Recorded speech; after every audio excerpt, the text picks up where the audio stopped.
Welcome back to Co-Work Radio. I'm Catherine Raymock. And I'm Jane Walker-Wood. And we are here with UCSB professor, business author, John Greathouse, one of our favorite parts of the show. If you would like to ask John a question, you can email askjohn@coworkradio.com and then listen, and it may be your question that we're asking him each week. Hey, John, how you doing? I'm doing great. How about you?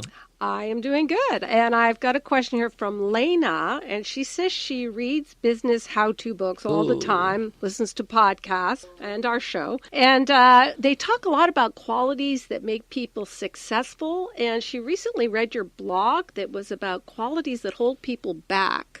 Well, it's funny because I groaned when the business book reference. I'm not a big fan of business book. I think they're too prescriptive, and I think oftentimes the examples are just, they're fun to read. They can be entertaining. If you read them for that purpose, that's great.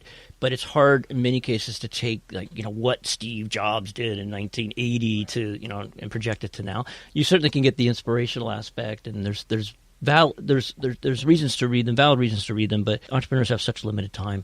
And then I also groan because she's asking what qualities or characteristics make people successful. And I think, again, people are too prescriptive when they make those lists. I've done them, but I always say, hey, look, this is just a very general guide. I don't want someone to feel like they're getting boxed out just because they don't seem to fit that list. I never have fit entirely a list of entrepreneurial characteristics. I always see a few in there where I'm like, well, that's not me.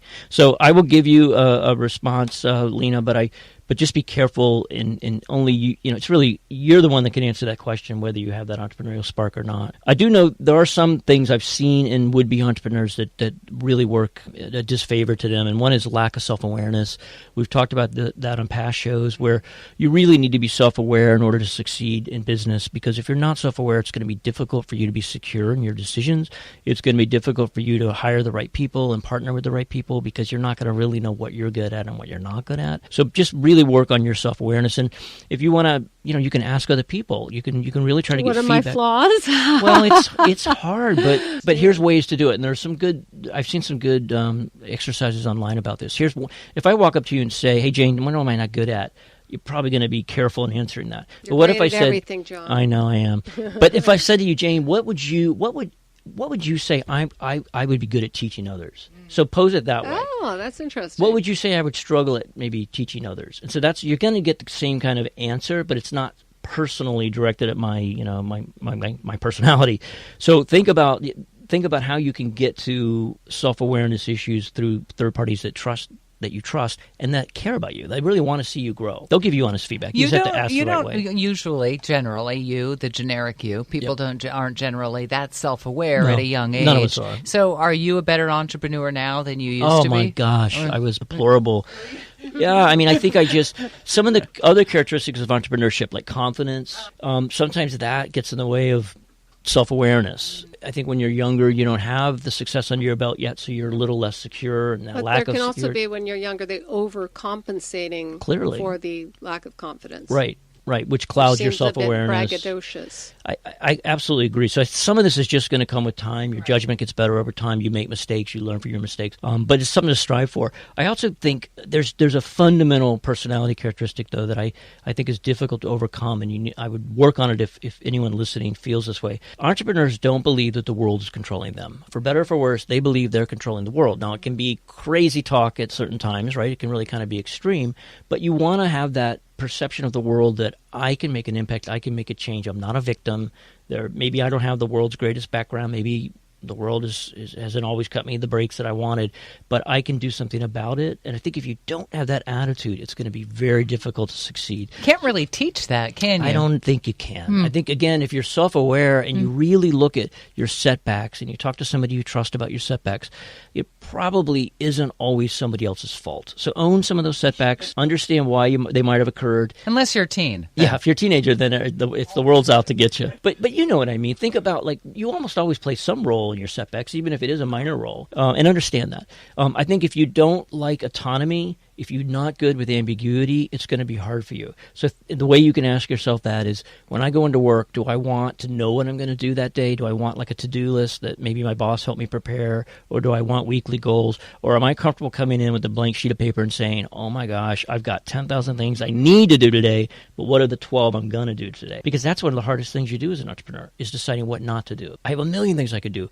What are the 10 things I have to do? If that challenges you, then try to get better at it. If you're not curious, I think you're going to be struggling. A good way to think about that is, do you enjoy learning about new things? When I got involved with Computer Motion, it was a medical robotics company. We were doing cardiac surgery. I loved learning about cardiac surgery. Now, I never got that smart about it, but I just loved sitting down with people and getting educated and reading as much as I could about it. So if you're incurious, if you're not curious by nature, it's going to be a challenge. And I think lastly, and this one's probably tough because it's more of a personality, are you an optimist or a pessimist? You want to be an optimist in the long run and a pessimist in the short run. In other words, you want to say, I know that I'm going to get there.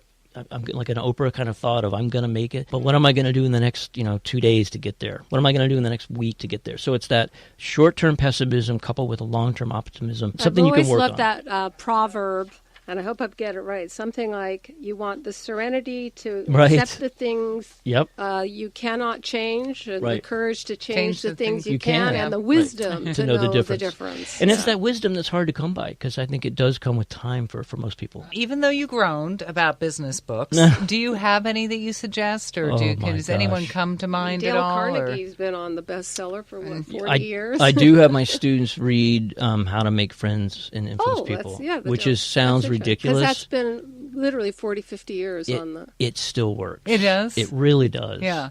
On the premise of? It's really a book about psychology. And for folks that have read it, hopefully they'll agree with the way I'm going to summarize it. I think it's really more about, I can't change you. All I can change is the way I react to you. Right. So it's a very jujitsu way of approaching people. What about that other book? And I think that's timeless. timeless. The Art of... The Art of the Start? I know. I thought it was like The Art of War, or the Art of Woo. The Art of No, there is a book called The Art of Woo.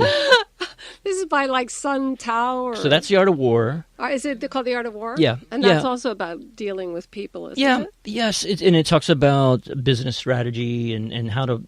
It's good for startups because it talks about being the little guy versus the big guy, and really his art of war was the small guerrilla warfare against the larger. So there's lessons. To I want to know about The Art of Woo. Yeah, what is that? So I present that book to my students as a recommended book. It's written by 2 Wharton professors, and it's just like it sounds. It's about influence and persuasion. How can I woo people to my side? Oh, that kind of woo. W-O-O. Yeah. Okay. How can I woo people to my side?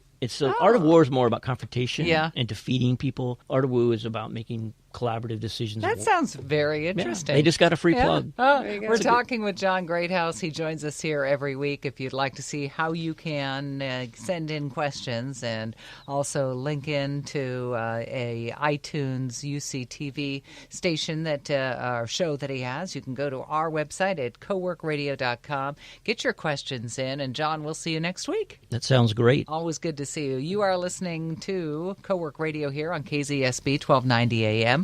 And we'll be right back.